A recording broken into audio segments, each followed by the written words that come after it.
Et par le virilisme, donc tu disais que c'est l'homme viril va protéger la veuve et l'orphelin. Et aujourd'hui, c'est protégé contre quoi? Avant, ça allait être par les violences physiques, la manière dont on était exposé à une nature qui était violente. Pourquoi aujourd'hui, tu dis avant non mais beaucoup plus. Aujourd'hui, la violence, elle est beaucoup plus économique, relationnelle, sociale dans le quotidien.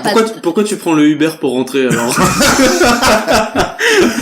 Excuse-moi de te couper si tu veux continuer. Non, c'est ce que je voulais dire. Mais... Papacito. Je peux répondre à la question de Pravina. Contre quoi on doit défendre sa copine en 2018?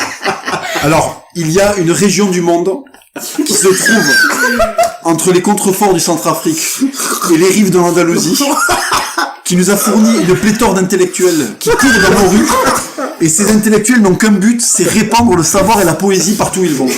Là, ils traînent en groupe pour être compétents. Et en fait, dès que tu te balades avec une jolie fille, qu'est-ce qu'ils font? Eh ben, ils viennent te féliciter, ils n'ont absolument pas envie de te la prendre, ils n'ont absolument aucune frustration de pas en trouver parce qu'ils sont en jogging depuis qu'ils ont 12 ans. Donc du coup, si tu veux, contre quoi les défendre? Mais j'ai envie de te dire un mot, les Arabes. Voilà. Donc en fait, un homme viril, parce que là, on va toucher au cœur du problème. Qu'est-ce qui affecte le jeune français en 2018? Le jeune français qui n'est pas un chevalier, c'est même pas un écuyer, il est pas encore sorti de la maison dans laquelle il gratte la terre, tu vois. Donc en fait, celui-là, comment devenir un chevalier? Voilà, parce qu'en fait, c'est ça la question. Pourquoi est-ce que moi et Raptor, on veut faire des gens il y a des Saladins partout, il y a plus de Richard Cœur de Lion.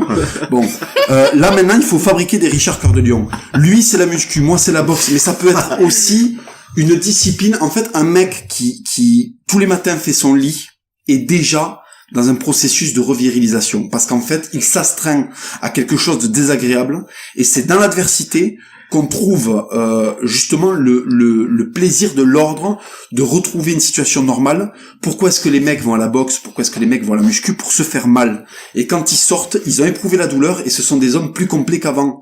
Une tarlouse qui n'est jamais sortie de chez lui, qui fait... Vas-y. Non mais voilà, désolé, je déroule là. Ouais, qui on a 4 procès là pour Il regarde des DVD de Belle et Sébastien, tu vois, et le mec ne sort pas dehors. Quand il y a un Tunisien qui hausse la voix, le mec est en PLS. Et du coup, sa femme se fait humilier. Tu vois, sa femme se fait humilier. Et en fait, comment retrouver... Et du coup, il n'a plus d'estime de lui. Et quand il rentre, il bande mou, il mange mal. Les choses vont mal dans sa vie parce qu'à un moment, il a été défaillant. Ce n'est pas grave de se faire calmer par des Arabes. Ça nous est tous arrivé, plus ou moins. Voilà, parce qu'ils sont 6. Donc, il y a un moment où je suis chaud, j'y vais. Bon, ça peut être les Noirs si t'es parisien, c'est plutôt les Maghrébins si t'es toulousain. À Marseille, n'en parlons pas. Mais ce que je veux dire, c'est qu'en fait, à un moment, ça te détruit. Ça détruit. Les êtres sont détruits par les lâchetés qu'on leur impose. Ton patron est un violeur du quotidien.